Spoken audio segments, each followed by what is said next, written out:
उम्मती की सारी जिंदगी ये दौड़ रहती है कि मैं किसी तरीके से कुर्ब मुस्तफ़ा को पाऊं। नबी पाक अलैहिस्सलाम की निगाह करम मुझ पे हो ताकि दुनिया में भी, कब्र में भी, हशर में भी, आखिरत में भी मेरे मामलात संवर जाएं।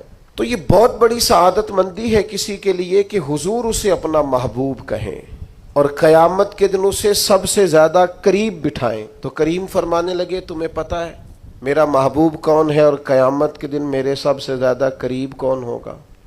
और ये बात हुजूर ने 3 दफ़ा इरशाद फरमाई। फरमाया, जानते हो मेरा महबूब कौन है? जानते हो क़यामत में मेरे सबसे ज़्यादा करीब कौन होगा? हुजूर तो इशारतन भी कोई बात करें तो बड़ी बात है। 3 बार एक बात को दोहरा के महबूब ने फरमाया, मेरा सबसे ज्यादा महबूब वो है और क़यामत के दिन मेरे सबसे ज्यादा करीब वो होगा जिसके अखलाक ज्यादा अच्छे हैं।